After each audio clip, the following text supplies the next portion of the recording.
चलिए, good evening, जय हिंद, शुभ संध्या। आज के इस सेशन में आप सभी का स्वागत है। चलिए, आज हम थोड़ी बहुत जानकारी लेते हैं वाच्य के बारे में। वाच्य क्या होता है, आप में से कोई बताना चाहेगा?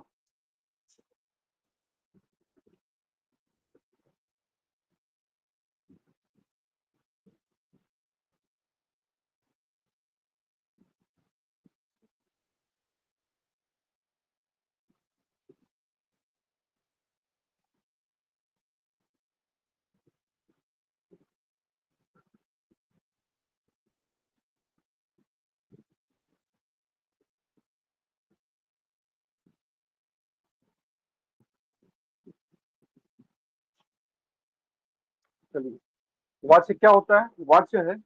वाच्य का अर्थ होता है पहचान या सूचना या संकेत। वाच्य की परिभाषा कुछ इस प्रकार हम कह सकते हैं कि क्रिया का प्रभाव जिस पर पड़े, अर्थात कर्ता, कर्म या भाव, वही वाच्य कहलाता है। दूसरे शब्दों में हम क्या कह सकते हैं कि क्रिया के जिस रूप से पता चले कि क्रिया का मुख्य विषय कर्ता है, कर्म है या भाव है, उसे हम क्या कहते हैं? वाच्य कहते हैं। जैसे उदाहरण के तौर पर राजेश पढ़ रहा है, यहाँ पढ़ने का सीधा प्रभाव किस पर पड़ रहा है? राजेश पर पड़ रहा है। अतः यहाँ पे वाच्य रहेगा, और कौन सा वाच्य रहेगा? कृतवाच्य। कृतवाच्य रहेगा, और ये कृतवाच्य और अकृतवाच्य क्या है, हम आगे अगले स्लाइड में देखेंगे। वाच्य के मुख्य रूप से दो प्रकार हैं। कौन कौन से? कृतवाच्य और अकृतवाच्य। परंतु आपके परीक्षा में कृतवाच्य और अकृतवाच्य से संबंधित प्रश्न नहीं पूछे जाएंगे। वहां पे क्या पूछे जाएंगे? कृतवाच्य, कर्मवाच्य और भाववाच्य।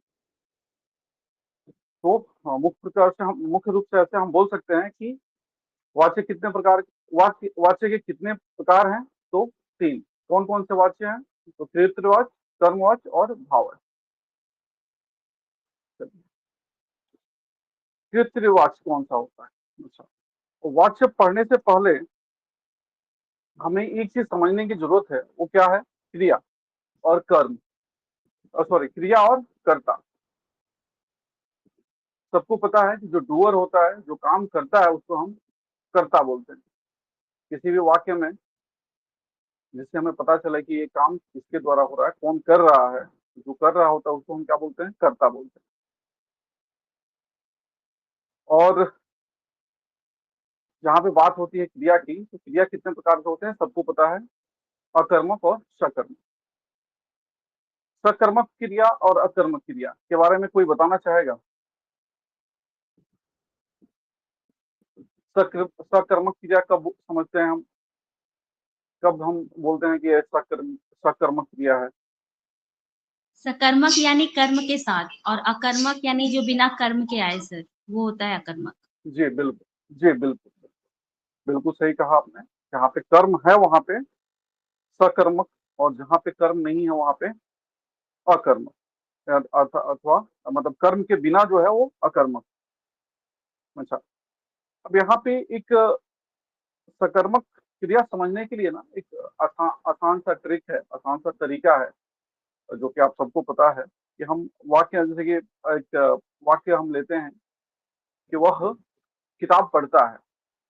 तो इस वाक्य में हम देखते हैं कि वह क्या है? करता है, और पढ़ना क्या है? क्रिया है। लेकिन यहाँ पे इस वाक्य में सकर्मक क्रिया है या अकर्मक क्रिया है, कैसे हम समझेंगे? तो हम इसमें से देखिए, दो प्रश्न हम अपना उस वाक्य को देख करके हम दो प्रश्न पूछेंगे। या तो वह किसको, या क्या, वह क्या पढ़ता है? तो किताब पढ़ता है। अगर दोनों में से किसी एक का उत्तर मिल रहा है, तब तो वहां पे सकर्मक क्रिया है। और दोनों में से किसी का भी उत्तर नहीं मिल रहा है, तो वहां पे अकर्मक क्रिया है। जैसे वह किताब पढ़ता है, तो क्या पढ़ता है? किताब पढ़ता है। तो यहाँ पे अगर हमारा प्रश्न का उत्तर मिल रहा है कि कुछ पढ़ रहा है, किताब पढ़ रहा है, अर्थात यहाँ पे सकर्मक क्रिया। अगर यही है वह लिखता है, तो क्या लिखता है? तो यहाँ पे है नहीं, तो क्या हो जाएगा? अकर्मक क्रिया हो जाएगा। सिंपल सी बात है। तो यहाँ पे उदाहरण देख लेते हैं, जो कि यहाँ पे अनुभव हो रहा है। गीता चित्र बना रही है। ये कुछ उदाहरण है, आप लोग देख सकते हैं। कर्मवाच्य। कर्मवाच्य क्या होता है? सॉरी, हम तो अभी इसके बारे में बात कर रहे थे ना, क्रिया, सकर्मक और अकर्मक। अब हम बात कर रहे हैं वाच्य के बारे में। अब वाच्य में हम अभी देख रहे हैं क्या क्या है, कृतवाच्य, कर्मवाच्य और भाववाच्य। अब एक एक करके हम समझने की कोशिश करते हैं कि कृत्रिय वाच्य क्या होता है। जिन वाक्यों में कर्ता मुख्य होता है और कर्म गौण होता है तथा क्रिया का सीधा संबंध कर्ता से होता है, वहां कृत्रिय वाच्य होता है। दूसरे शब्दों में हम ऐसे बोल सकते हैं कि जब क्रिया का रूप जो है कर्ता के अनुसार होता है, तब उसे हम कृत्रिय वाच्य कहते हैं। और इसमें कर्ता के लिंग, वचन आदि बदलने पर क्रिया का प्रभाव, क्रिया भी बदल जाती है, उससे प्रभाव पड़ता है। उदाहरण के रूप में हम देख रहे हैं कि अनुभव सो रहा है। अनुभव लड़का है तो सो रहा है, वहीं अनुभव की जगह पे अगर कोई लड़की है साक्षी, तो क्या होगा? सो रही है। गीता चित्र बना रही है, गाय घास खा रही है। ये सब उदाहरण है कृत्रिवाद के। यहाँ पे आप देख रहे हैं कि यहाँ पे जो है कर्म जो है गौण है। यहाँ पे क्रिया का सीधा संबंध कर्ता से है और क्रिया जो है कर्ता के अनुरूप है। कर्ता का लिंग वचन जैसे बदल रहा है उसी हिसाब से क्रिया भी बदल जा रही है। तो ये कुछ उदाहरण है जिससे आप लोगों को समझ में आ जाएगा कृत्रिवाद। आगे हम देखते हैं कर्मवाच्य। कर्मवाच्य में क्या होता है कि इसमें क्रिया का संबंध किससे होता है? कर्म से होता है। पहले हमने कृत्रिवाच्य में क्या देखा कि क्रिया का संबंध कर्ता से होता है, और यहाँ पे कर्मवाच्य में क्या होता है कि क्रिया का सीधा संबंध कर्म से होता है, और इसमें कारक का चिन्ह से या के द्वारा जोड़ा जाता है। और कहीं कहीं आप देखेंगे कि कर्ता का लोप भी हो सकता है, मतलब कर्ता देखने को नहीं मिलेगा, फिर भी हम वहां पे समझ सकते हैं कि वो कर्ता नहीं है। क्यों नहीं है? कि इसलिए कि वो कर्म प्रधान है, वाक्य जो है उसमें प्रधानता किसकी है? कर्म की है, इसलिए वहां पे कर्ता नहीं भी हो सकता है। उदाहरण के माध्यम से हम समझने के प्रयास करते हैं। गायें चराई जा रही हैं, किसान द्वारा खेत जोता जाता है, बच्चों द्वारा फुटबॉल खेला गया। अब यहाँ पे देख रही हैं गायें चराई जा रही हैं, किसान द्वारा।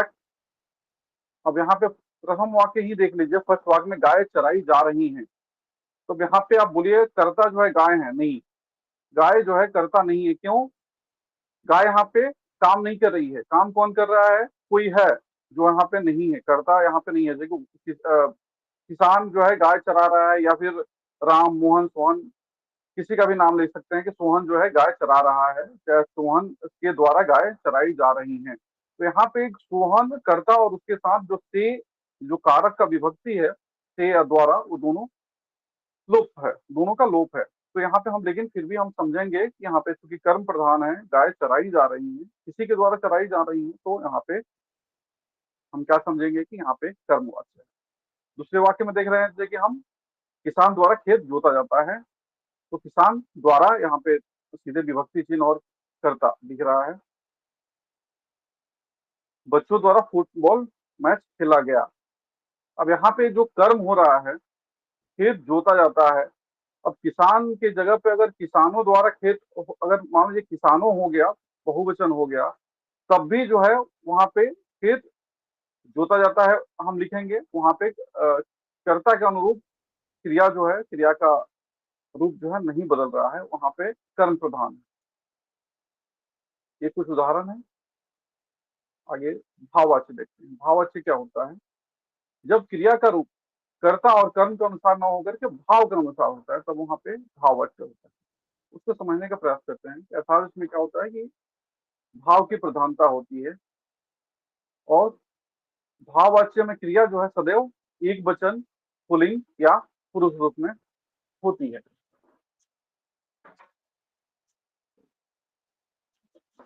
अब इसको उदाहरण के रूप में समझेंगे हम।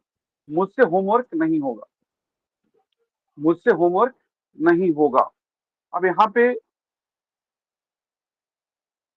आप देख रहे हैं कि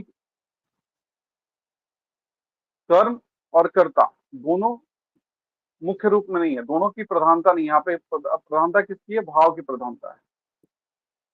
अब यहाँ की विशेषता आप देख सकते हैं कि इसमें क्या होता है, हमेशा एक वचन पुल्लिंग या अन्य पुरुष में होती है।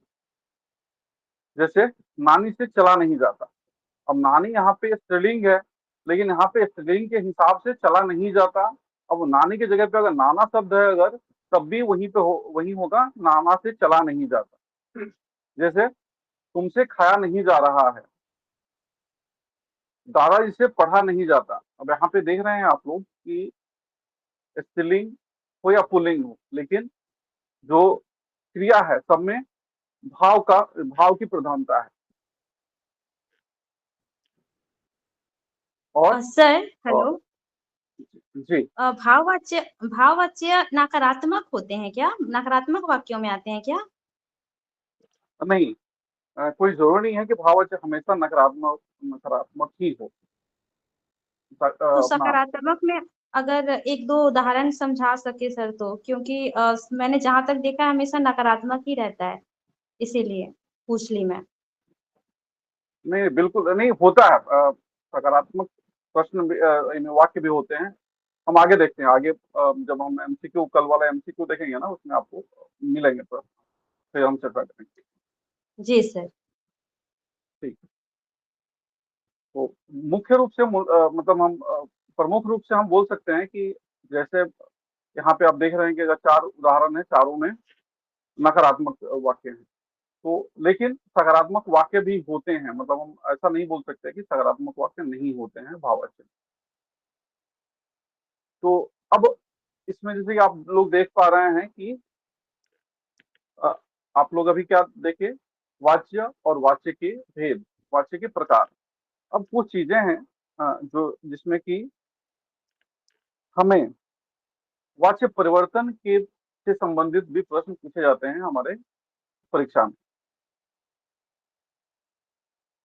उसके लिए मैं एक तरीका बता रहा हूँ, उसको यदि आप लोग नोट कर सकें तो नोट कर लीजिएगा कि 4 स्टेप, इसको बदलने के लिए अगर परिवर्तन करना है या पहचानना है, सॉरी, हम अभी पहचानने की बात कर रहे हैं। यदि हमें पहचानना है कि इसमें से जो आपके पास सेंटेंस है वो कौन सा वाच्य है,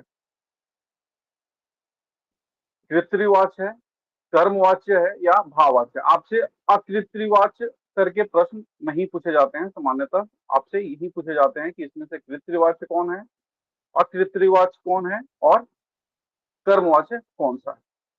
तो आपको पहचानने का तरीका क्या है कि सबसे पहले तो इसमें से कर्ता आप लोग आइडेंटिफाई करें। जैसे कि मैं अभी थोड़ी देर पहले बताया कि कर्ता नहीं भी हो सकता है, तो आपको आइडेंटिफाई करना है हिडन। अगर मान लो कि नहीं है तो आप यहाँ पर अज्यूम कर सकते हैं, जैसे कि हम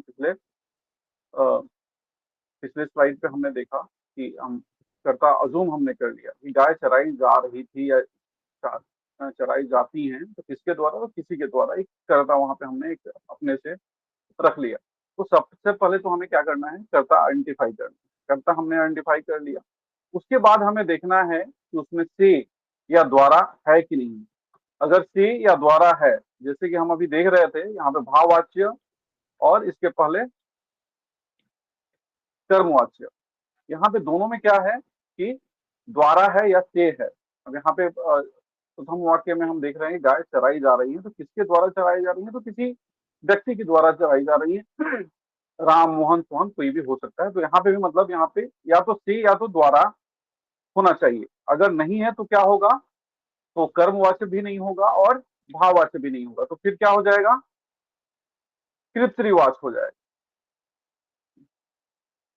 तो पहला आप लोग जैसे कि मोहन साइकिल चलाता है, मोहन साइकिल चलाता है, यहाँ पे आप देख रहे हैं सबसे पहले कर्ता हमने क्या देखा? मोहन।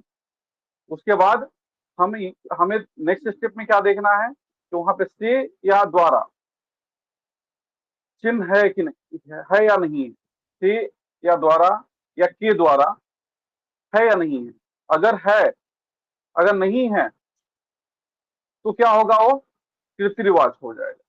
वहां पे एक चैप्टर तो हमारा एक पॉइंट तो क्लियर हो जाएगा कि अगर से द्वारा नहीं है तो क्या हो जाएगा? कृत्रिवाच्य हो जाएगा। यदि से या द्वारा अगर है, तब तो फिर वहां पे या तो कृतवाच नहीं है तो क्या हो जाएगा, अकृतवाच हो जाएगा। लेकिन अकृतवाच से तो हमारा काम नहीं चलेगा। हमें क्या करना है, हमें हमें आइडेंटिफाई करना है, हमें पता करना है कि वो या तो कर्मवाच्य है या भाववाच्य है। तो फिर उसमें हम क्या करेंगे, फिर हम वहां पे देखेंगे कि सकर्मक क्रिया है या अकर्मक क्रिया। इसलिए थोड़ी देर पहले मैं सकर्मक क्रिया और अकर्मक क्रिया की चर्चा किया, इसलिए कि हमें जो है जब आइडेंटिफाई करने हैं, हमें जब पहचान करने हैं भाववाच्य और कर्मवाच्य के, तो सॉरी, तो उस स्थिति में उस जगह हमें जरूरत पड़ेगी किसकी, सकर्मक क्रिया और अकर्मक क्रिया पहचानने के लिए। अगर हमें सकर्मक क्रिया और अकर्मक क्रिया हम की जानकारी नहीं है तो फिर वहां पे हम भाववाच्य और कर्मवाच्य भी नहीं पहचान सकते। तो फिर वहां पे हमें फिर से दोहरा रहा हूँ, पहला स्टेप है कर्म, सॉरी कर्ता। हमें क्या आइडेंटिफाई करना है, कर्ता आइडेंटिफाई करना। उसके बाद नेक्स्ट स्टेप होता है से द्वारा या के द्वारा देखना है कि ये विभक्ति, ये चिन्ह जो है या नहीं है।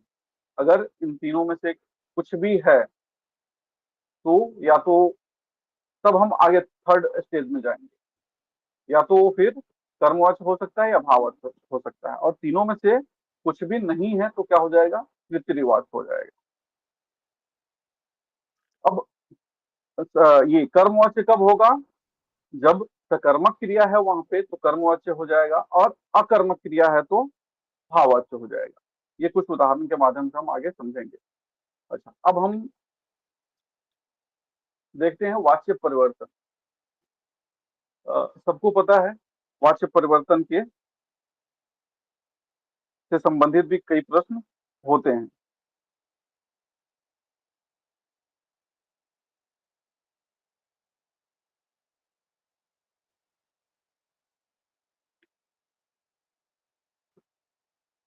वाच्य परिवर्तन कैसे करते हैं हम, तो उसके लिए नियम है आपके स्क्रीन पर कि तृतीयवाच से कर्मवाच्य में हम बदलने की जरूरत होती है। हमें कई बार प्रश्न दिए जाते हैं कि इसको तृतीयवाच से कर्मवाच्य में बदलें, या विकल्प होगा कि इस वाक्य को अगर कर्मवाच्य में परिवर्तन किया जाए तो कौन सा विकल्प सही है। तो आइडेंटिफाई करने की जरूरत है आपको कि कर्मवाच्य कर्ता तृतीयवाच है।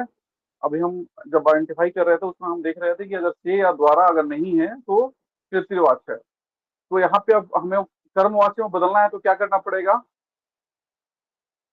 कि उसमें से या के द्वारा लगाना पड़ेगा, और इसके वाइस वर्सा अगर कर्मवाच्य या भाववाच्य अगर है तो हमें क्या करना पड़ेगा, से या के द्वारा को हटाना पड़ेगा। तो फिलहाल हम अगर देख रहे हैं तृतीयवाच से कर्मवाच्य में परिवर्तन, तो यहाँ पे हम क्या करेंगे, से या के द्वारा को हम लगा देंगे, और इसमें से तृतीयवाच्य का चिन्ह जो है कर्मवाच्य में हटा दिया जाता है। मुख्य क्रिया को लिंग वचन कर्म के अनुसार बदल दिया जाता है। उदाहरण के से हम यहाँ पे समझने का प्रयास करेंगे कि यहाँ पे जगह लिखा है राजेश ने पत्र लिखा। अब इसको तृतीयवाच्य है और इसको हमें बदलने हैं किसमें, कर्मवाच्य। तो राजेश द्वारा पत्र लिखा गया। अब राजेश को हम राजेश के बाद जो है हम ने हटा दिया हमने, और वहां पे हमने क्या लिखा, के द्वारा, से या द्वारा। जरूरत के अनुसार हम वहां पे तीनों में से कोई भी एक शब्द लिखेंगे। तो यहाँ पे हम क्या लिखेंगे कि राजेश द्वारा पत्र। अब लिखा जो है ये पास्ट टेंस में भूतकाल में है, तो यहाँ पे भी फिर से लिखा गया हो जाएगा, ना कि लिखा जाता है। लिखा जाता है अगर हम लिख दिए तो वो गलत हो जाएगा। तो क्या होगा, लिखा गया। तो राजेश ने पत्र लिखा, उसको कर्मवाच्य में हम कैसे बदलेंगे, तो राजेश द्वारा पत्र लिखा गया। अब यहाँ पे फिर दिख रहे हैं यहाँ पे जितने भी उदाहरण है, क्योंकि तृतीयवाच्य से कर्मवाच्य में बदला गया है, तो आप इस दूसरे साइड में जो है, राइट हैंड साइड में जो सेंटेंस है, आप उसमें सब में देख सकते हैं कि सब में क्या है, सकर्मक क्रिया है। सब में सकर्मक, क्योंकि कर्मवाच्य है तो सब में सकर्मक क्रिया है। जैसे कि लिखा गया, क्या लिखा गया, तो पत्र लिखा गया है। अच्छा, द्वारा चित्रा नहीं बनाया गया, चित्र बनाया गया। टाइपिंग मिस्टेक है वहां पे। पिताजी द्वारा चित्र बनाया गया, तो क्या बनाया गया, चित्र बनाया गया। अच्छा, सचिन द्वारा कि क्रिकेट नहीं खेला जाता है। तो क्या नहीं खेला जाता है? तो क्रिकेट नहीं खेला जाता है। तो यहाँ पे क्या या किसको, ये 2 प्रश्न हम पूछेंगे अपने आप से कि यहाँ पे इन दोनों में से किसी भी एक प्रश्न का अगर उत्तर मिल रहा है तब तो वहाँ पे हम सीधे समझ जाएंगे कि यहाँ पे कर्मवाच्य है। तो इस प्रकार आप लोग उदाहरण के तौर पे आप देख सकते हैं कि कर्मवाच्य किस प्रकार के होते हैं और फिर परिवर्तन कैसे होते हैं, दोनों आप लोग यहाँ पे देख सकते हैं। लेकिन मैंने यह किताब नहीं फाड़ी, तो मेरे द्वारा द्वारा यह किताब नहीं फाड़ी। अब कृत्रिवाद से भाववाच्य में बदलने के लिए कुछ उदाहरण देखते हैं। कर्ता की विभक्ति के स्थान पर, अब चूंकि यहाँ पे भी वही है कि या तो कर्ता के साथ विभक्ति होगा या फिर नहीं होगा। तो वहां पे जगह मोहन लिखता है अगर है, तो फिर मोहन द्वारा जब हो जाएगा तो वहां पे अगर मोहन में है तो विभक्ति हटा देंगे, अगर नहीं है तो कर्ता के साथ जो है से या द्वारा हम लिखेंगे। मतलब कुल मिला के ये समझिए कर्ता के साथ जो है से या के द्वारा या द्वारा हमें लिखने हैं। और अगर वाक्य जो है हमारा भूतकाल में है तो एक वचन में बदल दिया जाता है। और उदाहरण के तौर पे एक जाना धातु जो है हमारा, जाना धातु, इसका उदाहरण दिया गया है कि अगर उसमें जाना धातु है तो उसमें अन्य पुरुष पुल्लिंग और एक वचन में बदल दिया। ये किसका भाववाचक है? ये क्या है? विशेषता है। भाववाचक हम जब भाववाच्य जब हम पढ़ रहे थे तो उसमें हम समझ रहे थे ये हमेशा क्या होता है, खाया नहीं जाता है या खेला नहीं जाता है। तो वहां पे हम देख रहे हैं कि क्या, कि अन्य वहां पे लिंग के अनुसार क्रिया नहीं थी, तो वहां पे इसलिए हमेशा पुल्लिंग में ही है, एक वचन में है। और उदाहरण जैसे कि लिखेंगे तो लिखा जाएगा। और अभी यहाँ पे थोड़ी देर पहले हम बात कर रहे थे अपना लिंग वचन के बारे में। तो यहाँ पे आप उदाहरण के तौर में देख सकते हैं कि लिखता है तो लिखा जाता है, और लिख रहा है तो लिखा जा रहा है। उदाहरण देख लीजिए यहाँ पे, मैं नहीं चल सकता हूँ तो मुझसे चला नहीं जाता है।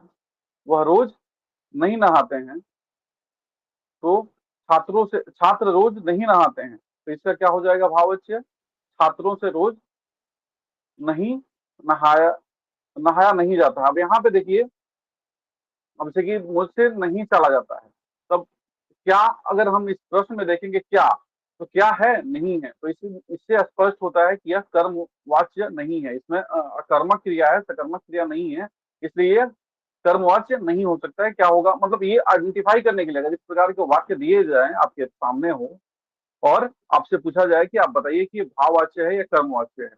तृतीयवाच्य में तो किसी को डाउट ही नहीं है, वहां पे से द्वारा अगर नहीं है तो आप सीधे समझ सकते हैं कि हाँ ये तृतीयवाच्य है। और जो प्रधान है वहां पे कर्ता प्रधान है, वहां पे तृतीयवाच्य आप समझ सकते हैं। लेकिन जहां पे भाववाच्य और कर्मवाच्य की स्थिति आती है वहां पे थोड़ी सी समझने की जरूरत है। तो यहाँ पे देखिए कि छात्रों से रोज नहाया नहीं जाता। अब यहाँ पूछिएगा कि क्या, तो क्या यहाँ पे प्रश्न ही नहीं है, क्या का उत्तर नहीं मिलेगा, क्या नहीं किया जाता है, तो यहाँ पे क्या का उत्तर नहीं मिलेगा यहाँ पे। तो इसलिए ये अपना कर्म प्रधान ना होकर के क्या है, भाववाच्य है, भाव प्रधान है। कुछ उदाहरण देखिए, आई मीन अगला पॉइंट है, उदाहरण तो आप यहाँ पे देख लिए।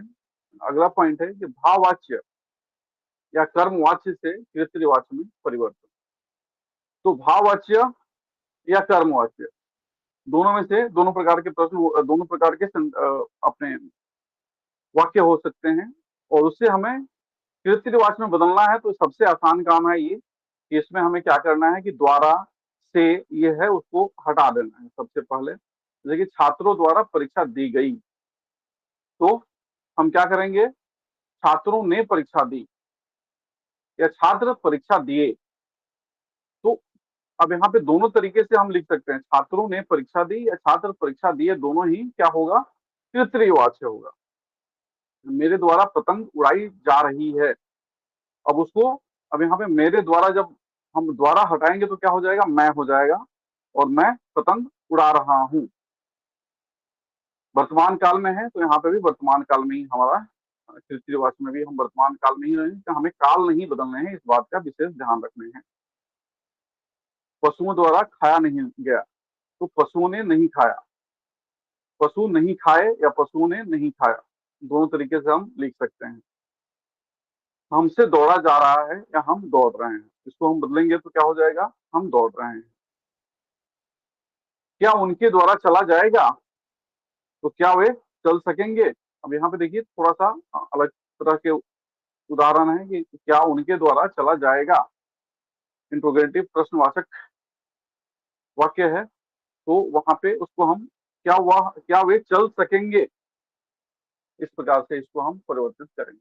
मेरे ख्याल से आप लोग समझ पाए होंगे कि कर्मवाच्य या भाववाच्य के रीति-रिवाज में कैसे बदलेंगे, क्या क्या चीजें किन किन बातों का ध्यान रखना है।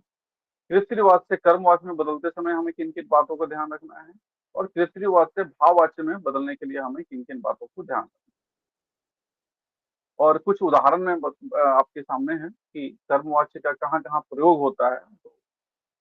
फर्स्ट पॉइंट है, प्रथम बिंदु है अधिकार।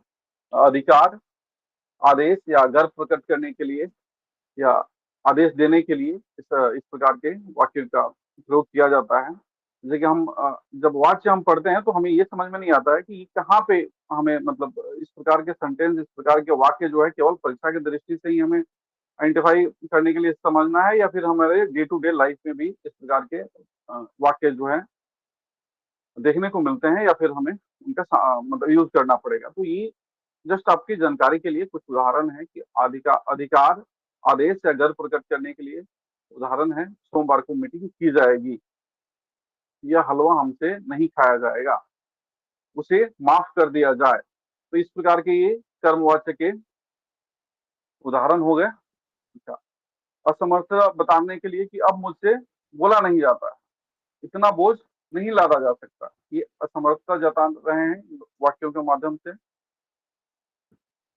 कुछ और उदाहरण है कि कार्यालय में, अदालतों में और अधिकारियों द्वारा सभी अध्यापकों को मुख्यमंत्री द्वारा सम्मानित किया जाएगा। कुछ कारणों से आपकी छुट्टी रद्द कर दी गई, शीघ्र अपनी उपस्थिति की सूचना दी जाए। ये और भी कुछ उदाहरण है, आप लोग देख सकते हैं।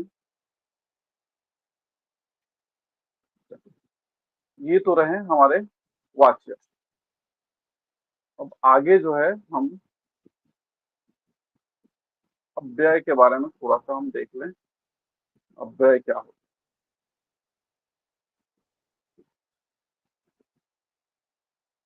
और फिर हम कल के प्रश्न पे चलते हैं। अब व्यय, व्यय क्या मतलब क्या होता है, खर्च करना। व्यय का मतलब खर्च करना, और यहाँ पे क्या होता है, अव्यय मतलब खर्च नहीं करना। सीधे सीधे शब्दों में इसका शाब्दिक अर्थ देखा जाए तो यही हुआ, खर्च नहीं करना। मान लीजिए कि आपके पास कुछ रुपए हैं और आपने उसको कभी खर्च नहीं किया, तो क्या होगा, अपरिवर्तित होगा। मतलब वो जैसे आज है, आज की डेट में आपके पास अगर 10,000 रुपए हैं और आपने उसको खर्च नहीं किया, तो 2 महीना बाद, 10 दिन बाद, 1 महीना बाद भी वो 10,000 रुपया रहेगा। तो क्या होगा, इससे क्या समझ में आ रहा है कि उसमें कुछ परिवर्तन नहीं हो रहा है। तो इस प्रकार हम क्या समझते हैं कि व्यय को, अव्यय को हम अभिकारी भी कहते हैं। और अव्यय का अर्थ क्या होता है, जो व्यय ना हो, अर्थात कि ऐसे शब्द जो लिंग, वचन, कारक, कर्ता, काल, पुरुष आदि के अनुसार नहीं बदलते हैं, अपने एक ही रूप में बने रहते हैं, ऐसे शब्दों में क्या बोलते हैं हम, अव्यय या अविकारी। अव्यय नहीं बोलते हैं, अव्यय बोलते हैं। कई बार मैंने सुना है कि लोग उसका उच्चारण करते समय अव्यय बोल देते हैं, तो अव्यय अव्यय नहीं है, अव्यय है। इसलिए मैं पहले ही बोला कि व्यय मतलब खर्च करना, उससे संबंधित शब्द है ये अव्यय, मतलब जो खर्च नहीं होता है, मतलब जिसमें किसी प्रकार का परिवर्तन ना हो। तो जैसे कि कुछ उदाहरण आपके स्क्रीन पर है कि बहुत, शीघ्र, जल्दी, शाबाश, वाह, ओह, धीरे, कायम, ये सब जो शब्द हैं, ये सब क्या है, अविकारी शब्द हैं, अव्यय हैं। इनको ये लिंग, वचन, कारक, कर्ता आदि के अनुरूप ये नहीं बदलते हैं। इसके बारे में कुछ और चीजें हम समझने का प्रयास करते हैं। अव्यय के प्रकार, अव्यय के प्रकार कौन कौन से हैं? तो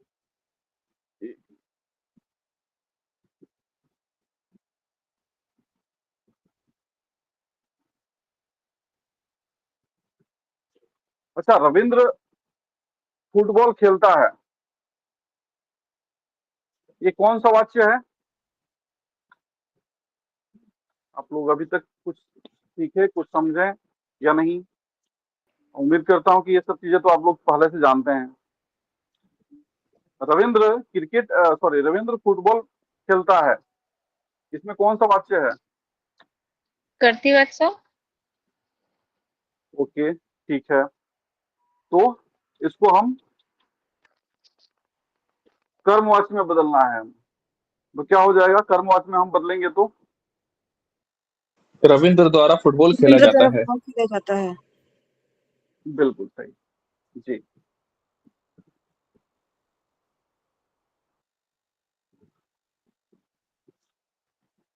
राजू मैच देख रहा है, कर्मवाच्य। राजू मैच देख रहा है, ये कौन सा वाच्य है?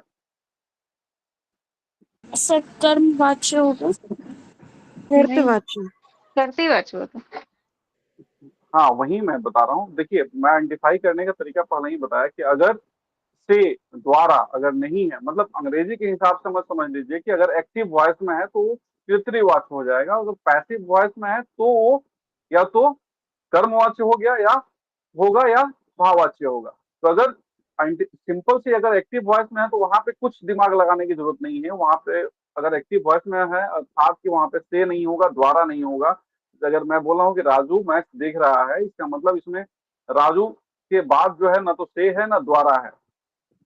ठीक है, तो यहाँ पे स्पष्ट है कि क्या है वो तृतीयवाच्य, मतलब एक्टिव वॉइस में है। अगर अंग्रेजी के हिसाब से आप देखें तो क्या है, इंग्लिश ग्रामर के हिसाब से एक्टिव वॉइस में है। अगर एक्टिव वॉइस में हो तो तृतीयवाच्य हो जाएगा, सीधे सीधे सिंपल, मतलब कोई इफ बट ज्यादा सोचने की जरूरत नहीं है। अच्छा, अब इसको हम वाच्य इसका परिवर्तन करेंगे तो क्या होगा? राजू राजू द्वारा मैच मैच देख रहा है, देखा जा रहा है। राजू द्वारा मैच देखा जा रहा है। तो ये कौन सा वाच्य होगा? कर्म होगा या भाव होगा? कर्मवाच्य। कर्म वाच्य, बिल्कुल सही।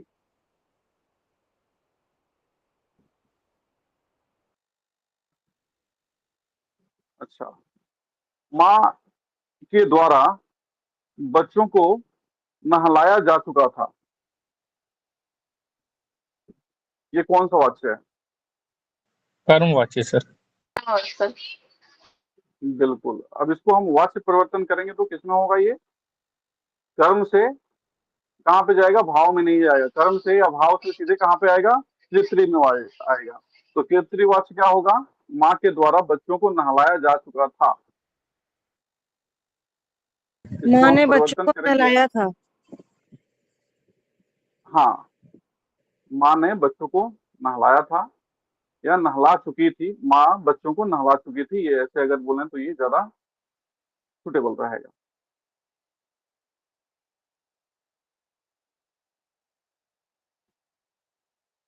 अच्छा, रवि जोर जोर से हंस रहा था,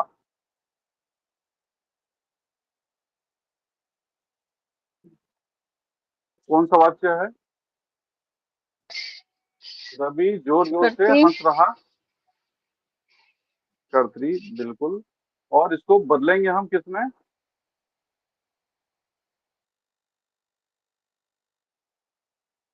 ये भाव में बदलेगा या कर्म में बदलेगा? राजू रवि जोर जोर से हंस रहा था यार, हंस रहा है, कर्तरीवाच्य है और इसको बदलना है। तो पहले तो ये बदलिए, इसको पहले तो इसको परिवर्तित कीजिए, वाच्य परिवर्तन कीजिए।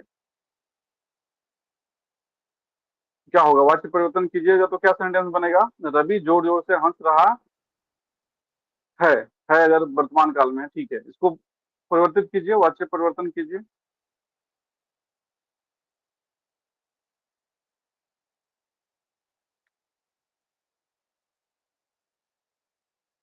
मैं क्या बताया था कि अगर कृत्रिवाच्य से कर्म या भाव में परिवर्तित करना है तो सबसे पहले हमें क्या करेंगे, हम उसमें के या से द्वारा ऐड करेंगे, के या से द्वारा, से या द्वारा या के द्वारा, जो भी सुटेबल हो वहां पे हम क्या करेंगे, जोड़ेंगे।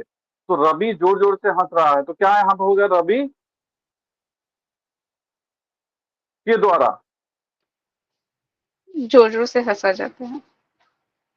हाँ, रवि द्वारा जोर जोर से हंसा जा रहा है। सिंपल सी बात है, आप लोग कंफ्यूज मत होइए। कृत्रिवाच्य से कर्मवाच्य या भाववाच्य में बदलना है तो वहां पे के या द्वारा, जैसे कि इसको पैसिव वॉइस में हम अंग्रेजी में बदलते हैं, वहां पे हम बाई लगा देते हैं, और वहां पे थोड़ा सा अंतर यही होता है कि वहां पे सेंटेंस का स्ट्रक्चर चेंज हो जाता है, लेकिन आप अर्थ समझने की कोशिश कीजिए। इंग्लिश में इसलिए वहां से तुलना कर रहा हूँ कि क्योंकि सब लोग active to passive, passive to active आराम से कर लेते हैं। एटलीस्ट सिंपल सेंटेंस तो सभी लोग कर लेते हैं, कॉम्प्लेक्स सेंटेंस में हो सकता है कि एक दो लोगों को समस्या हो, अदरवाइज इसलिए मैं वहां से तुलना करने का प्रयास कर रहा हूँ। तो यहाँ पे आप ये देखिए कि रवि द्वारा जोर जोर से हंसा जा रहा है, तो यहाँ पे अब हम क्या किया जा रहा है, अब क्या अगर पूछा जाएगा हंसा जा रहा है तो क्या किया जा रहा है, नहीं क्या, अब क्या हम पूछेंगे तो यहाँ पे हंसा तो क्या हंसा, ऐसा तो नहीं हो सकता है, उसका उत्तर नहीं मिलेगा, चाहे किसको हंसा ये भी उसका भी उत्तर नहीं मिल रहा है। तो क्या और किसको उत्तर अगर नहीं मिले जिस सेंटेंस से, तो आप समझ जाइए कि वहां पे वो क्या है, अकर्मक क्रिया है, और जब अकर्मक क्रिया होगी तो वहां पे वाच्य कौन सा है, भाववाच्य।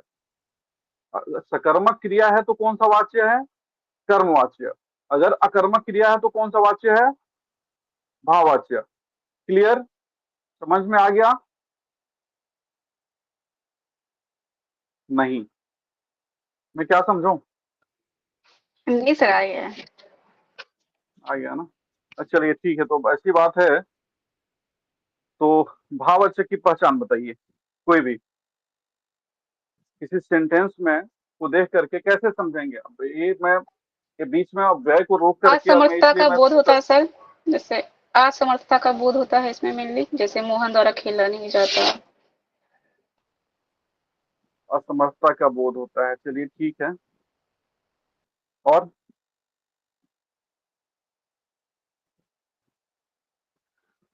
देखिए इसमें सबसे पहले भाववाच्य के लिए मैं अभी बताया, अभी जस्ट एक मिनट पहले, इससे पहले वाले वाक्य को मैं जब समझा रहा था, तो भाववाच्य है उसमें आपको आपको मालूम है क्या है, अकर्मक क्रिया है। और सबसे पहले तो किसी सेंटेंस में अगर वो भाववाच्य की पहचान करनी है तो आपको ये देखना है कि कर्ता के साथ क्या है, के द्वारा या से या द्वारा, के द्वारा से या द्वारा, अगर तीनों में से कोई एक है तब तो आप समझेंगे कि यह भाववाचक हो सकता है, भाववाचक या कर्मवाचक हो सकता है, मतलब कृत्रिवाचक तो नहीं है। अच्छा, और भाववाचक में अगर आप देख लिए कि से के द्वारा द्वारा है अगर, तो फिर दूसरा आइडेंटिफाई क्या करेंगे, यह अकर्मक क्रिया है। यहाँ पे असमर्थता का बोध है वो, मतलब उससे आप कई बार सही उत्तर का चयन नहीं कर सकते हैं। और कुछ अभी उदाहरण भी आप देख रहे थे थोड़ी देर पहले, हम जब वाक्य देख रहे थे तो उसमें कई सारे वाक्य थे भाववाच्य में और सकारात्मक वाच्य थे। तो दूसरा पहला फिर से मैं बता रहा हूँ कि भाववाच्य जो वाक्य हैं उसको पहचानने का पहला तरीका है, यदि आप लोग जो लोग जिनको समझ में नहीं आ रहा है तो कृपया आप लोग लिख लें। मैं दोहरा रहा हूँ, अगर कोई वाक्य है, कोई सेंटेंस है, कोई वाक्य है, उसमें आपको आइडेंटिफाई करना है कि भाववाच्य कौन सा है, ये भाववाच्य है या नहीं है, तो सबसे पहला आपको ये देखना पड़ेगा कि इसमें के द्वारा द्वारा या से है कि नहीं। दूसरा कि यह क्रिया कौन सा है, इसमें सकर्मक क्रिया है या अकर्मक क्रिया है, और उसको आइडेंटिफाई करने का तरीका मैंने शुरू में ही मैं बता दिया। वहां दो प्रश्न पूछिए, दो प्रश्न, दो प्रश्नों का उत्तर ढूंढने का प्रयास कीजिए, क्या और किसको। अगर उन दोनों में से किसी भी एक प्रश्न का उत्तर आपको मिल रहा है तब तो समझिए कि वह क्या है, कर्मवाच्य है, मतलब सकर्मक क्रिया है। अगर नहीं मिल रहा है तो अकर्मक क्रिया है, और वाच्य कौन सा हो जाएगा, भाववाच्य हो जाएगा। तो इस प्रकार से आप समझ सकते हैं कि मान लीजिए एक एमसीक्यू है, उसमें लिखा हुआ है कि इसमें से भाववाच्य की क्या विशेषता है। ऑप्शन ए कि कर्ता के साथ द्वारा, के द्वारा, से का चिन्ह होता है। ऑप्शन बी क्रिया अकर्मक होती है। ऑप्शन सी उपरोक्त दोनों। ऑप्शन डी, उपरोक्त दोनों होना चाहिए सर। उपरोक्त दोनों हो जाएगा सर। हाँ। तो ये जस्ट मैं आप लोग समझ सके इसलिए मैं अभी इस प्रकार से आप लोगों के शब्दों में ही मैं बात करने का प्रयास कर रहा हूँ। चलिए, और ये कृत्रिवाच्य में जो है अकर्मक और सकर्मक दोनों क्रिया होती हैं, या केवल अकर्मक या केवल सकर्मक। कृत्रिम तो कृत्रिवाच्य दोनों में होता है ना सर, दोनों होता है ना सर। बिल्कुल, मैं वही प्रश्न मेरा वही है कि कृत्रिवाच्य में किस प्रकार की क्रिया है, अकर्मक, सकर्मक, अकर्मक और तथा सकर्मक दोनों। ऑप्शन ए, ऑप्शन बी केवल अकर्मक, ऑप्शन सी केवल सकर्मक। यहाँ पे सही उत्तर क्या हो जाएगा आपका, ऑप्शन ए अकर्मक और सकर्मक दोनों। दोनों जो है आपके कृत्रिवाच्य में होते हैं। अच्छा, और कर्मवाच्य में किस प्रकार के, क्रिया अकर्मक होती सर। है बताइए। कर्मवाच्य में अकर्मक या सकर्मक। सकर्मक सर, सकर्मक। सकर्मक। सकर्मक, अकर्मक हो जाएगा तो भाववाच्य हो जाएगा, सकर्मक हो जाएगा तो हाँ कर्मवाच्य हाँ, हो जी जाएगा। जी जी। मैं बार बार अलग अलग एंगल से, अलग अलग तरीके से मैं एक ही प्रश्न को पूछ रहा हूँ कि आप लोग के दिमाग में आज के बाद जो है, मतलब ये भागे ना कभी भी आप लोग अकर्मक, सकर्मक क्रिया और फिर कर्मवाच्य और ये कृत्रिवाच्य, भाववाच्य में कभी कंफ्यूज ना हो, इसलिए मैं बार बार अलग अलग तरीके से एक ही चीज को मैं पूछने का प्रयास कर रहा हूँ। अच्छा, मुझसे पढ़ा नहीं जाता, ये कौन सा भाववाच्य सर। वाच्य है, भाववाच्य। भाव और सर। इसको हम, हाँ अच्छा, इसको हम कृत्रिवाच्य में बदलेंगे तो क्या हो जाएगा,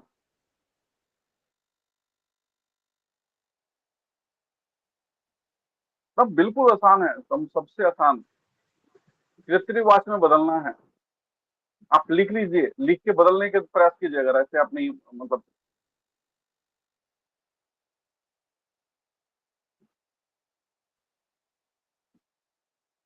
मुझसे पढ़ा नहीं जाता, आपने बता दिया कि यह भाववाच्य है, बिल्कुल सही। अब इसको मैं बता रहा हूँ कृत्रिवाच्य में बदलना है, वाच्य परिवर्तन करना है। अभी मैंने बताया भी कि वाच्य परिवर्तन कैसे करना है। तो ये भाववाच्य में है तो से तो हटाना है। मुझसे, तो मुझसे अगर को हटाएंगे तो क्या हो जाएगा, मैं हो जाएगा। स्पष्ट है कि नहीं है, हाँ या ना। Yes sir. ओके, तो मैं, और मुझसे नहीं पढ़ा जाता, तो नहीं, तो नहीं अपने आप अपने जगह पे रहेगा, तो मैं नहीं पढ़ सकता। पढ़ सकता। ठीक है, मुझसे नहीं पढ़ा जाता, मैं नहीं पढ़ सकता।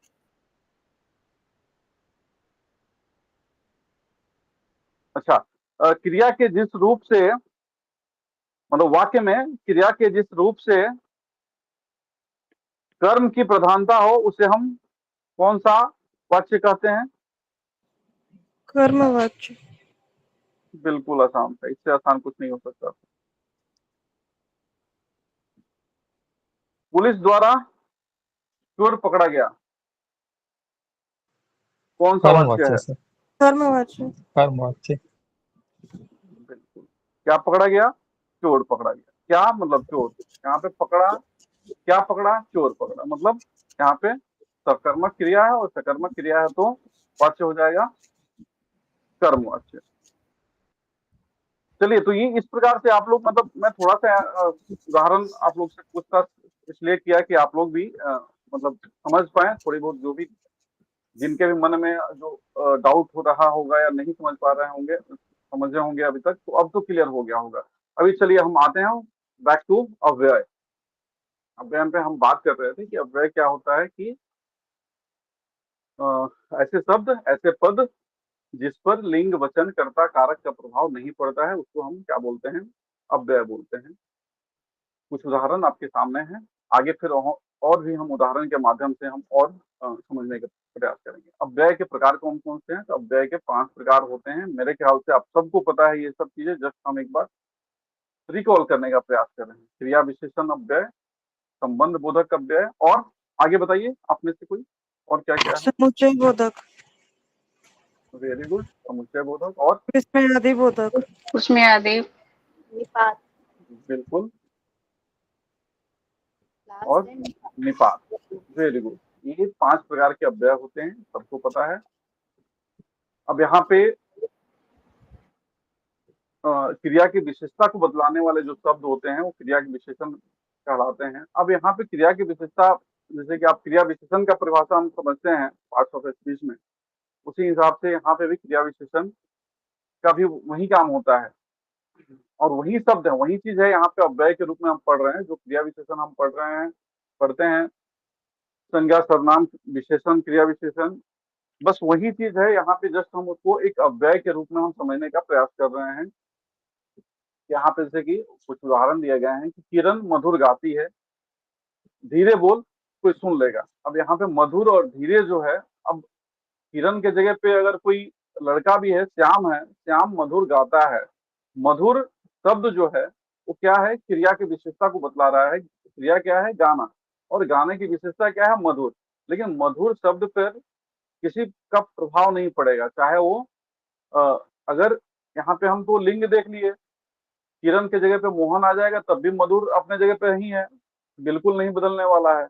अच्छा, वहां पे अगर एक क्लास की एक समूह है, मान लीजिए कि क्लास 7 की लड़कियां गाना गा रही थी, तो अब यहाँ पे बहुवचन है, यहाँ पे हम वचन भी बदल करके देख लिए, तो यहाँ पे मधुर जो है अपने जगह पर स्थिर है, उसमें किसी प्रकार का परिवर्तन नहीं हो रहा है। तो ये क्या कहलाता है? आप लोग अच्छी तरह से समझ पा रहे हैं।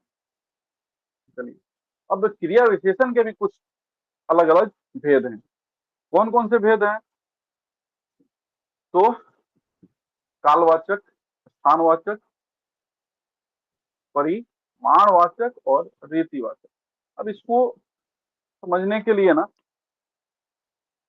आप एक एक करके इसके बारे में हम समझने का प्रयास करते हैं। कालवाचक में क्या होता है कि इसमें समय का बोध होता है, सीधे सब आपको पता चल रहा है कालवाचक। अब लेकिन इसमें 8 बजे, 9 बजे, 4 साल पहले, 2 साल पहले, ऐसे वो वाला समय नहीं, आपको समझ में यहाँ पे आ जाएगा। अभी, रोज, प्रतिदिन, रात दिन, दिन भर, हमेशा, इस प्रकार जो है समय का बोध होगा जिस अब क्रिया विशेषण अव्यय से, तो उसको हम क्या बोलेंगे? कालवाचक।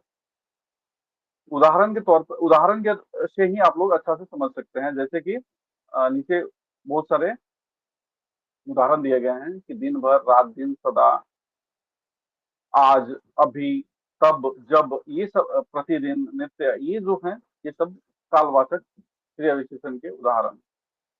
स्थानवाचक में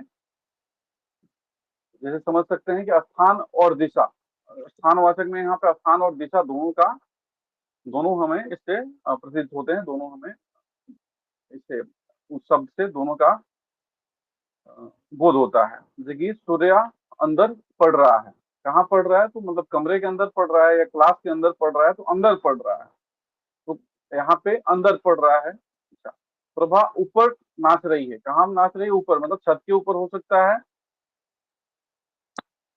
अच्छा, स्थानवाचक में और भी कुछ उदाहरण आप देख रख सकते हैं, जैसे कि दूर, नीचे, अंदर, इधर, उधर, दाहिने, बाएं, ये सब जो है ये स्थानवाचक के उदाहरण हैं।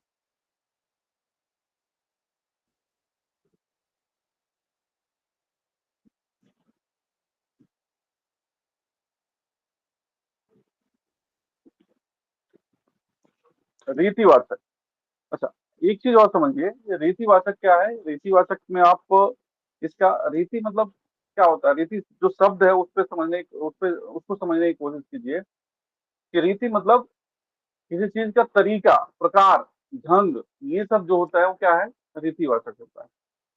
देखिए क्रिया के होने की विधि जो है, तरीका जो है, जिससे पता चले, उसको हम क्या बोलेंगे, रीतिवाचक क्रिया विशेषण अव्यय बोलेंगे। जैसे कि उदाहरण है, सुरेंद्र सहसा आ गया।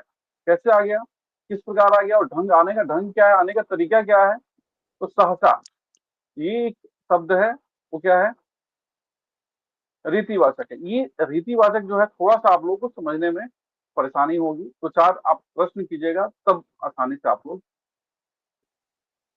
समझ सकते हैं। वह अचानक आ गया, वह कैसे आ गया, अचानक आ गया। अब यहाँ पे सहसा आ गया, फिर मैं बोला दूसरा एक शब्द मैं प्रयोग कर रहा हूँ कि वह अचानक आ गया। तो यहाँ पे आने का जो तरीका क्या है, आने का जो ढंग है, रीति विधि, मतलब जो भी है, आप उसको समझने का प्रयास कीजिए कि वो सहसा, अचानक, ये सब जो है कैसे शब्द हैं, रीतिवाचक क्रिया विशेषण के उदाहरण। संबंध बोधक। अब देखिए संबंध बोधक ये काफी मतलब महत्वपूर्ण हो जाता है और इसको ठीक से समझने की जरूरत है। संबंध, यहाँ पे सीधे आप लोगों को स्पष्ट हो रहा है कि मतलब किसी के साथ संबंध, मतलब वाक्य में एक शब्द है, बाकी दूसरे शब्द के साथ इसका कोई ना कोई संबंध है, और उस संबंध को दर्शाने के लिए जिस शब्द का, जिस पद का प्रयोग किया जा रहा है, संज्ञा या सर्वनाम जो है वाक्य में, उसको वाक्य के दूसरे शब्दों से कुछ जो संबंध स्थापित या संबंध को दर्शाने के लिए, संबंध को बताने के लिए जिस शब्द को, जिस पद का प्रयोग किया जाता है, वो होता है, उसको हम कहते हैं संबंध बोधक। अब यहाँ पे घर के पहले मंदिर है, घर के पहले मंदिर है। अब ये पहले जो है ये क्या हो गया, संबंध बता रहा है। घर जो है संज्ञा है और एक मंदिर है। अब ये दोनों, एक वाक्य में दो शब्द हैं, एक घर है, दूसरा क्या है, मंदिर है। अब दोनों के संबंध को बता रहा है कौन सा शब्द, के पहले, सॉरी, तो के पहले जो है क्या है, ये आपका संबंध बोधक अव्यय है। राम के साथ वह भी जा रहा है, या राम के साथ सीता भी जा रही है। तो राम के साथ सीता भी जा रही है, राम और सीता के बीच के संबंध को दर्शाने के लिए यहाँ पे कौन सा शब्द आया है, के साथ। राजू पूरब की ओर जा रहा है, राजू और पूरब दोनों के संबंध को कौन सा शब्द दर्शा रहा है, की ओर, राजू पूरब की ओर जा रहा है। तो इस प्रकार आप लोग समझ सकते हैं कि संबंध बोधक अव्यय जो है वह क्या कहलाते हैं, एक योजक, योजक शब्द होते हैं, और वाक्य के दो शब्दों को के बीच में संबंध को दर्शाने का काम करते हैं। अब यहाँ पे थोड़ा सा विशेष ध्यान देने में बोला था कि इसमें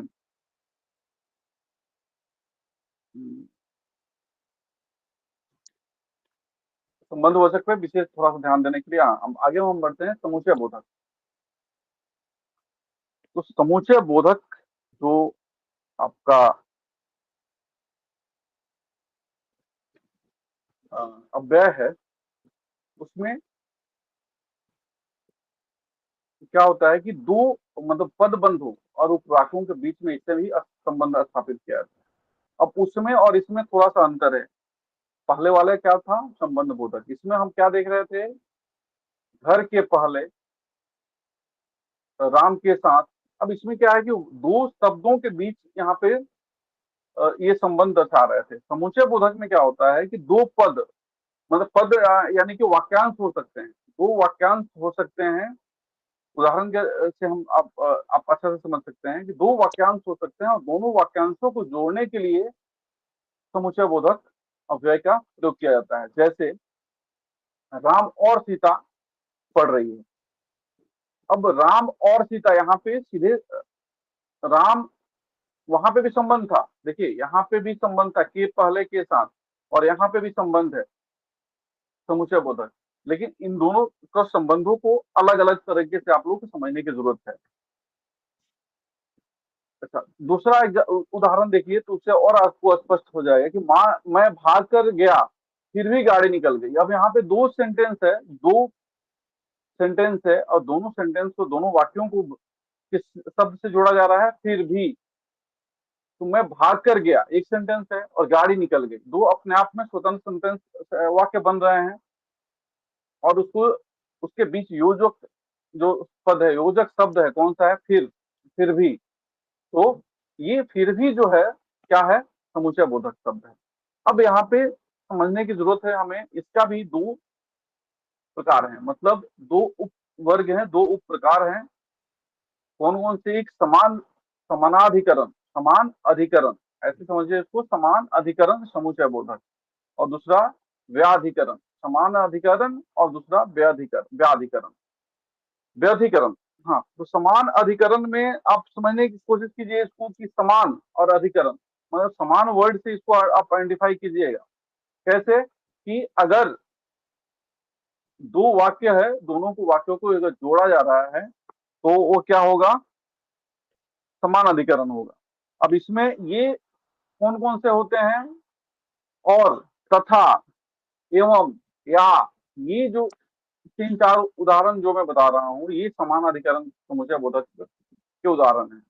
और, या, एवं, तथा, राम, या तो से अगर स्टार्ट हो कोई वाक्य हो तो उसमें या जो आ गया तो वहां पे या जो उदाहरण है वो किसका उदाहरण है? समान अधिकरण समुच्चय बोधक है। हमें अपनी संस्कृति और भाषा पर गर्व है। अब हमें अपनी संस्कृति और फिर क्या है? भाषा, दोनों को यहाँ पे समान रूप जिसे दर्शाया जा रहा है, दोनों पे समान बल दिया जा रहा है। और यहाँ पे और है, उसने दिन रात प्रयास किया किंतु असफल रहा। दिन रात प्रयास किया किंतु असफल रहा, दोनों बिल्कुल बराबर, यहाँ पे समानता है दोनों, मतलब समानता इन द सेंस की जो वेटेज है, दोनों वाक्यों का जो वेटेज है, मतलब एक वाक्य के बिना दूसरा वाक्य जो है पूर्ण नहीं है। आई मीन तो वाक्य का जो अर्थ निकल कर आना चाहिए कि उसने रात दिन प्रयास किया ठीक है, लेकिन उसके आगे क्या हुआ? किंतु असफल रहा, या तो फलस्वरूप वो सफलता प्राप्त की। तो फलस्वरूप सफलता प्राप्त की किंतु असफल रहा, तो ये फलस्वरूप, किंतु, ये जो शब्द है ये क्या है? समान अधिकरण। या व्याधिकरण में क्या होता है? यद्यपि, क्योंकि, ताकि, ये सब जो है इसके उदाहरण है। अब यहाँ पे आप देख लीजिए, यदि तुम जाओगे तो मैं आऊंगा, यदि तुम जाओगे तो मैं आऊंगा। यहाँ पे तो जो शब्द है क्या है? व्याधिकरण समुच्चय बोधक है। मैंने कार्य नहीं किया क्योंकि मैं गंगा स्नान करने गया था। अब यहाँ पे देख रहे हैं कि क्योंकि, मैं अभी क्या उदाहरण बताया कि यद्यपि, क्योंकि, तो, ताकि, इस प्रकार के जो शब्द हैं वो क्या है? व्याधिकरण है। लेकिन मैंने कार्य नहीं किया क्योंकि मैं गंगा स्नान करने गया था। सैनिकों ने बताया कि उसका सोनिका ने बताया कि उसका जन्म कब है? ये कौन सा महीना चल रहा है? जून। तो सोनिका ने क्या बताया कि उसका जन्मदिन जून महीने में है। तो यहाँ पे सोनिका ने बताया कि शब्द आया तो क्या होगा? व्याधिकरण समुच्चय बोधक होगा। मैंने पहले ही बता दिया ताकि तुम समझ जाओ। मैंने पहले ही बता दिया था ताकि तुम समझ जाओ। ताकि शब्द क्या है? व्याधिकरण। तो इसमें से आप लोगों को लिखना पड़ेगा, नोट याद करना पड़ेगा कौन कौन से शब्द जो हैं।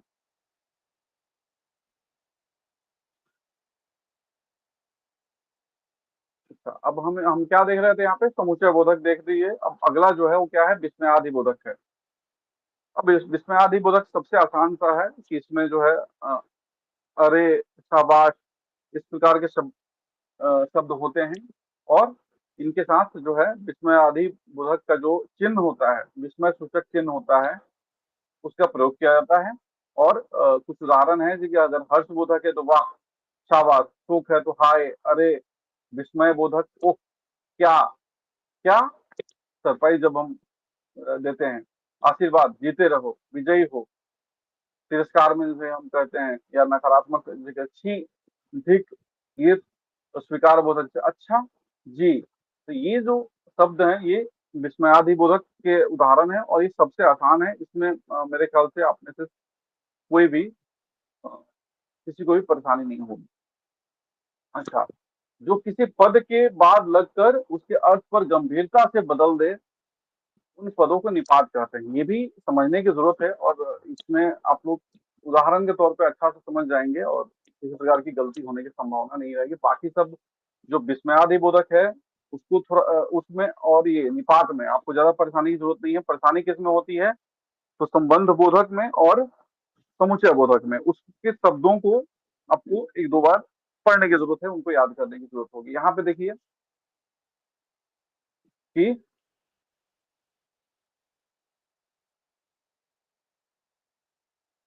उदाहरण, राजू भी दौड़ रहा है, राजू भी दौड़ रहा है, मतलब लोग, राजू भी दौड़ रहा है, इससे पता क्या चलता है कि बस और भी लोग दौड़ रहे हैं, राजू भी दौड़ रहा है। तो राजू पे थोड़ा सा अलग दृष्टि से देखा जा रहा है कि भाई राजू से या तो उम्मीद नहीं थी कि राजू दौड़ पाएगा, राजू भी दौड़ रहा है। तो यहाँ पे निपात, इस प्रकार के शब्द को क्या बोलते हैं हम? निपात अव्यय बोलते हैं। उसने तो यही बताया था, अब इसमें तो शब्द आया, उसने तो यही बताया था, मैं दिल्ली आज ही जाऊंगा, ही, आज ही जाऊंगा, मैं आज दिल्ली जाऊंगा। यहाँ पे और दूसरा सेंटेंस क्या है? मैं आज ही दिल्ली जाऊंगा, मैं, या फिर मैं दिल्ली आज ही जाऊंगा। तो यहाँ पे आज ही शब्द जो है वो क्या कर रहा है? उस पे, आपके वाक्य पे जोर दे रहा है। मेरे पास मात्र 10 रुपए हैं, मेरे पास मात्र 10 रुपए हैं। तो मात्र शब्द जो है क्या है? उस जो वाक्य है उसको विशेष बना रहा है। मेरे पास 10 रुपए हैं, लेकिन वो 10 रुपए को कौन विशेष बना रहा है? मात्र। उसको दिल्ली जाना है, दिल्ली जाने के जो काम है उसको कौन विशेष बना रहा है? ही, मैं आज ही दिल्ली जाऊंगा। तो ये जो शब्द हैं ये किस प्रकार के शब्द हैं? निपात। अ, गांधी जी को बच्चे बच्चे तक जानते हैं, गांधी जी को बच्चे तक जानते हैं, बच्चे बच्चे नहीं, गांधी जी को बच्चे तक जानते हैं। मतलब गांधी जी को बाकी सब तो जानते ही हैं, लेकिन और बच्चे भी जानते हैं। मतलब बच्चे से शायद उम्मीद नहीं थी कि बच्चा भी जानते होंगे, लेकिन गांधी जी को बच्चे भी जानते हैं। कि आप बच्चे तक जानते हैं, तो यहाँ पे तक शब्द जो क्या हो जाएगा? निपात हो जाएगा। तुम्हें आज ही रवाना होना पड़ेगा, तुम्हें आज ही रवाना होना पड़ेगा, या तुम्हें कल ही लौटना पड़ेगा। राजू को, रमेश को कल ही लौटना पड़ेगा। तो कल ही शब्द यहाँ पे है, तो क्या होगा? निपात होगा। तो इस प्रकार आप लोग अव्यय और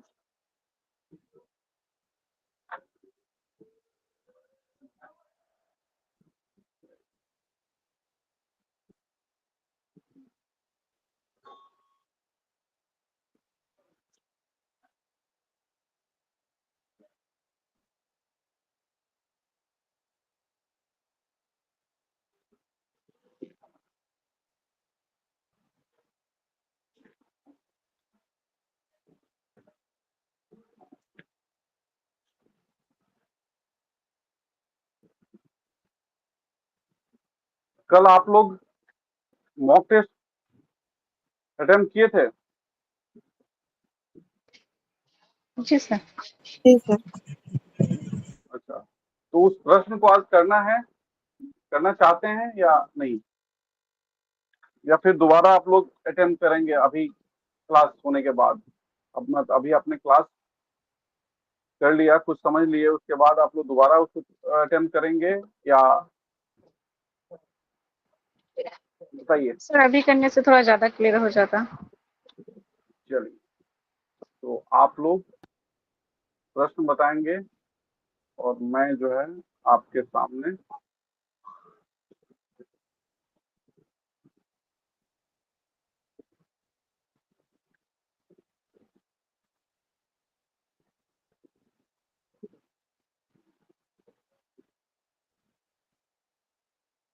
ठीक है, स्क्रीन पर आप लोगों का एमसीक्यू सामने है।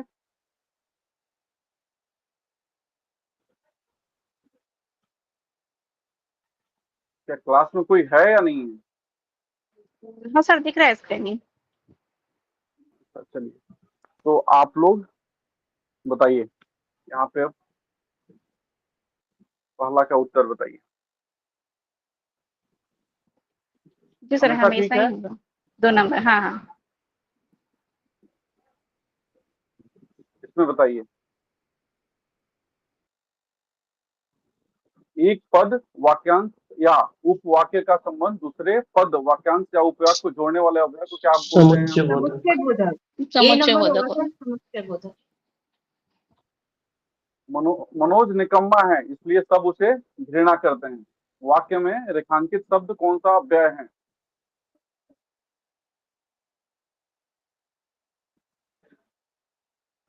रेखांकित शब्द कौन सा है? सर समुच्चय बोधक इसलिए।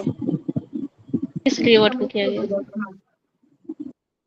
समुच्चय बोधक। आप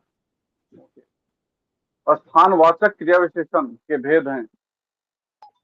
दोनों। जी सर, दोनों। दोनों। बिल्कुल। उनका साथ छोड़ दीजिए, साथ में कौन सा अव्यय है? संबंध। संबंध। संबंध बोधक। संबंध। परिमाणवाचक क्रिया सभी। विशेषण के उदाहरण हैं। सभी। उपयुक्त सभी। तीनों सर, तीनों। सूरज पूरब से निकलता है।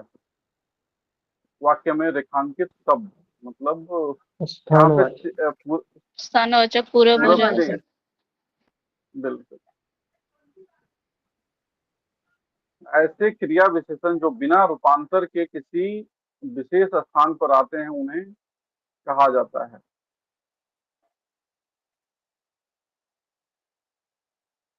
मूल क्रिया विशेषण। जिन शब्दों के रूप सदा एक से बने रहते हैं अर्थात जिनमें लिंग वचन और कारक का कोई विकार नहीं होता उसे क्या अव्यय। कहते हैं? अव्यय सर। अव्यय। शाबाश, तुम्हें बधाई हो। विस्मयादि बोधक। वाक्य में विस्मयादि बोधक। विस्मयादि। छात्र धीरे धीरे चल रहे थे। क्रिया विशेषण। क्रिया विशेषण। छात्र कैसे चल रहे थे? धीरे धीरे। छत पर बंदर बैठा है। पर कौन सा अव्यय है? संबंध। संबंध बोधक।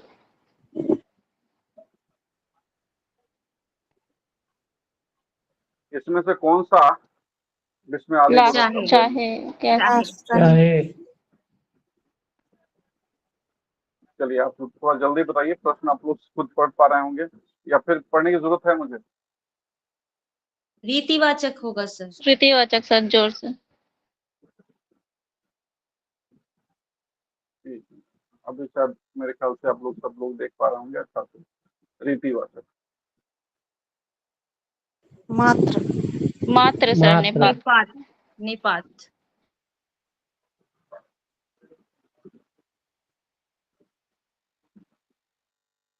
संबंध बोधक के कितने भेद हैं?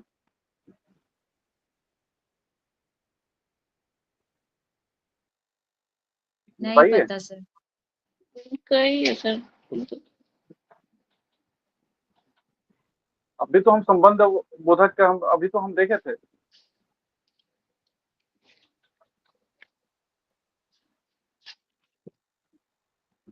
अभी इसके पहले वाले प्रश्न में दिखाया था ना।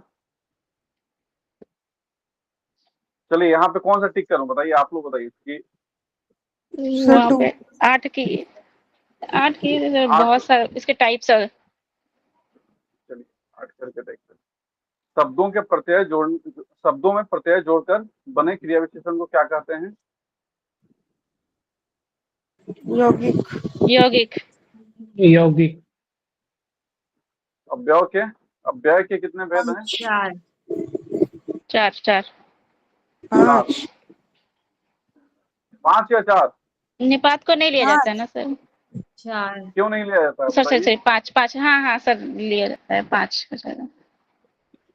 पढ़े आगे। अभी तो मैं लिखा था ये 5 भेद होते हैं। अच्छा, तुम उसे जानते भर हो इसमें वाक्य में किस अव्यय का प्रयोग किया गया है? हाँ बताइए। निपात का सर, निपात। भर ना। जानते भर हो, भर जो है निपात है।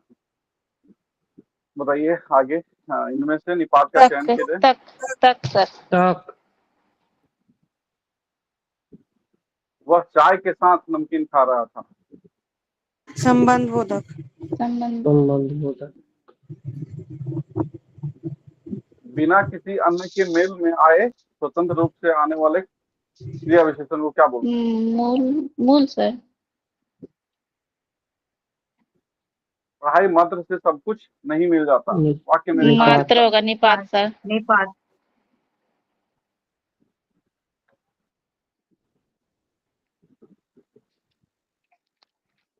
संज्ञा या सर्वनाम का संबंध संबंध। बनाने वाले जो अभिकारी शब्द हमारे मन के हर्ष को विस्मयादि बिना बोधक। विस्मयादि बोधक। उपवाक्य से संबंधित क्रिया विशेषण को कहा जाता है।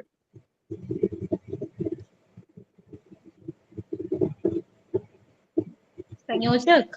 संयोजक क्रिया विशेषण। संयोजक तो किया। और स्थानवाचक क्रिया दो विशेषण का सी उपभेद है। नंबर सर दोनों। तो रिपीट हो रहा है। चलो। हाँ, नमिता भी जाएगी। निपात सर। निम्नलिखित में से कौन सा अव्यय रीतिवाचक क्रिया विशेषण की धीरे। स्थिति को प्रकट करता धीरे है? सर, ए नंबर। धीरे धीरे से। वह अव्यय जो क्रिया की विशेषता न बताकर एक वाक्य के का संबंध दूसरे वाक्य से मिलाते हैं उन्हें समुच्चय बोधक। समुच्चय बोधक। मैं बनारस आना चाहता था लेकिन न आ सका। समुच्चय बोधक, लेकिन। समुच्चय बोधक। किन समुच्चय कंडीशन।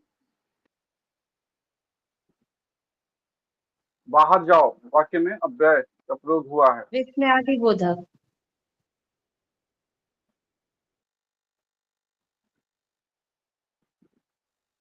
हमारे सामने शेर अचानक आ गया। रीतिवाचक। रीतिवाचक। ऐसे शब्द जिनमें रूप परिवर्तन विकार नहीं होता उन्हें अव्यय। अव्यय सर। अव्यय। विस्मयादि बोधक। विस्मयादि। कब। कब।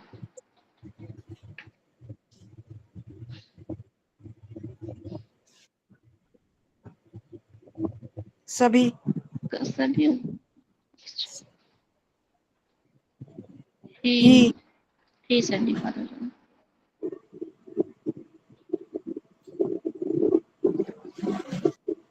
दिशावाचक। दिशावाचक। स्थानवाचक।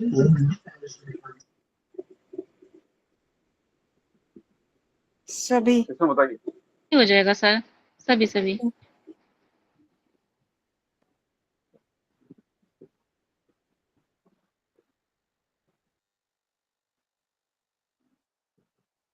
चार।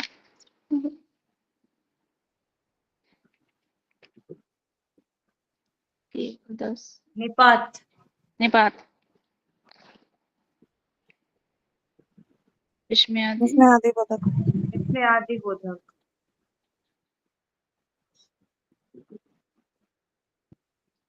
समुच्चय बोधक। नहीं पता है समुच्चय। समुच्चय। समुच्चय।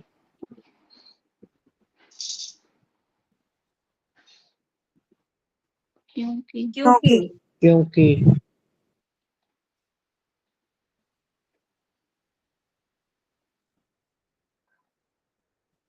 व्याधि तो करण। होगा सर। व्यधिकरण यस। कंडीशनल है। व्याधिकरण।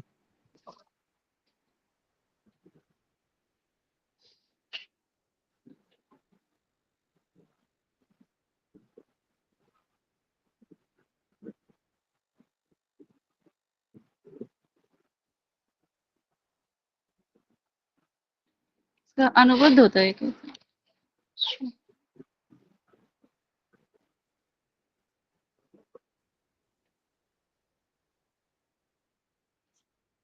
समुच्चय बोधक।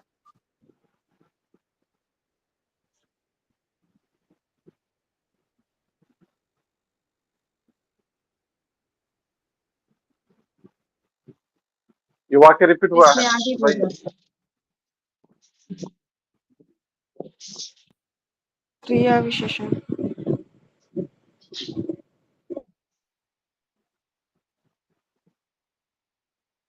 निपात निपात।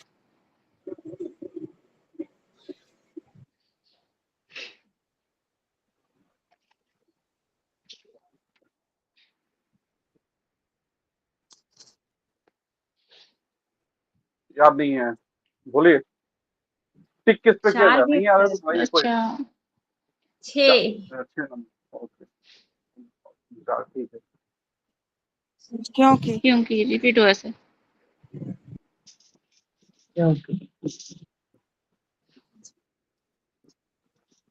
अव्यय अव्यय या समुच्चय। इसमें आदि। विषय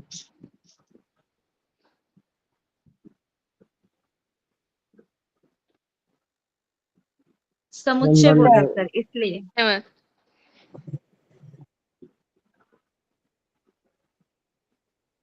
सभी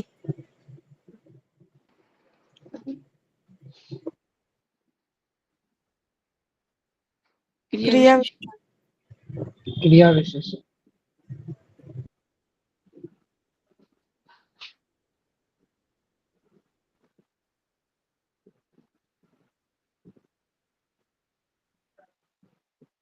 क्या हुआ, लास्ट प्रश्न है, बोलिए जल्दी। समुच्चय।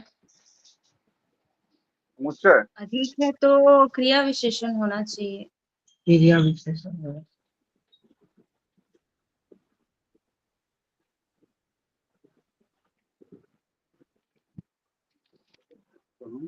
सबमिट कराते हैं, आप लोग देखिए।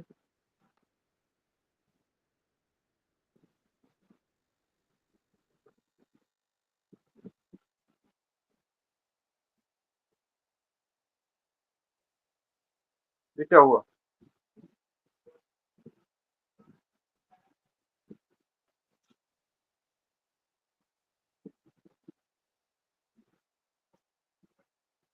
जहाँ पे गलती हुई है उसको हम देखेंगे।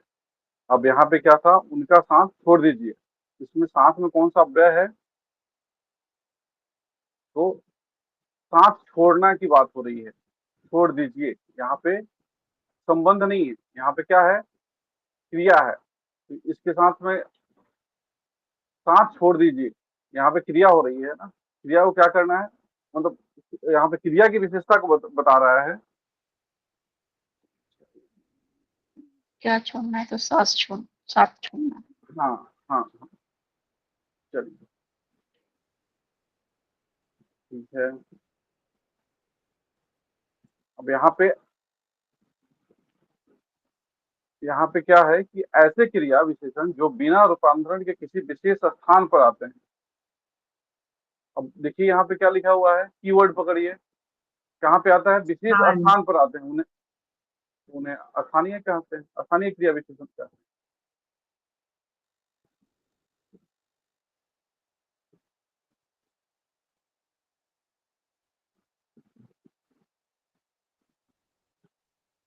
प्रयोग के अनुसार संबंध बोधक अव्यय कितने भेद होते हैं। अभी ऊपर आप लोग यहाँ पे देखे थे, एक प्रश्न था, उसमें स्थिति और दिशा दो करके यहाँ पे था ना कहीं,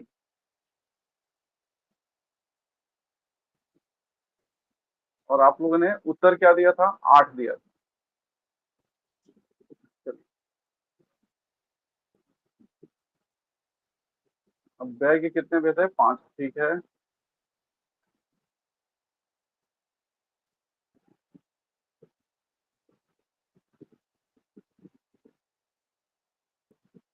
अब यहाँ पे अव्यय रीतिवाचक क्रिया विशेषण की स्थिति को प्रकट करता है। अब धीरे कौन सा होता है, रीति के लिए मैंने क्या बताया था आप लोगों को, रीति के लिए यहाँ पे आपको सभी है। अब यहाँ पे एक्सप्लेनेशन में देख लीजिए, जैसे कि अचानक, सहसा, इसलिए वास्तव में धीरे धीरे बोलो, ये सभी जो है किस प्रकार के हैं? नहीं, धीरे बोलो, जहाँ पे धीरे बोलने की बात हो जाएगी, जहाँ पे क्रिया आ जाएगी वहां पे तो ये अपने आप क्रिया विशेषण हो जाएगा। अच्छा, क्रिया विशेषण क्या सब उपभेद हम बात कर रहे हैं, सब डिवीजन। तो सब डिवीजन में तो यहाँ रीतिवाचक है, तो रीतिवाचक की ये इतने सारे शब्द हैं, तो थोड़ा सा एक बार देखने की जरूरत है उनकी।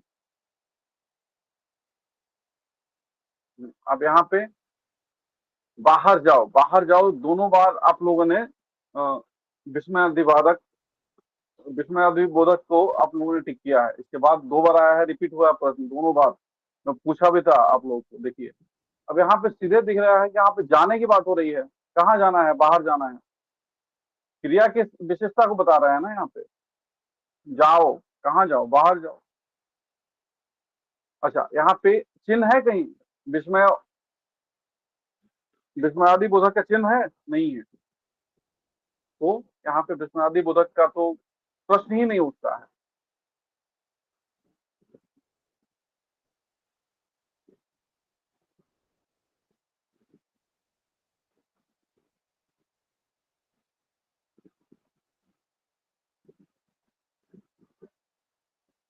वही फिर से वही वाला प्रश्न जो है गलती हुई है, बाकी सब ऑलमोस्ट सही है। एक जगह और गलती, हाँ ये है, रूप के आधार पर क्रिया विशेषण के जो प्रकार हैं ये 3 हैं, 6 नहीं है। कौन कौन से? मूल, यौगिक और स्थानीय। स्थानीय का उदाहरण हमने देख लिया, यौगिक का भी उदाहरण देख लिया था, मूल का भी उदाहरण हमने देख लिया था इसी MCQ में। तो आप लोग को याद रहेगा, रूप के आधार पर कितने होते हैं? 3, मूल, यौगिक और स्थानीय।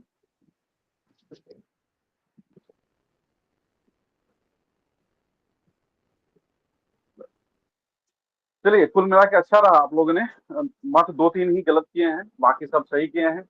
और आप लोग अटेम्प्ट किए होंगे तो उसमें जा करके फिर आपसे आप लोग देख लीजिएगा। ठीक है, तो आज के इस सेशन को हम यहीं पे विराम देते हैं। फिर कल पुनः सेशन रहेगा ना, कल थर्सडे है। कल हम कल के सेशन में फिर से हम मिलते हैं। चलिए, शुभ रात्रि, good night. Good night sir. Good night sir. Good night sir, thank you sir.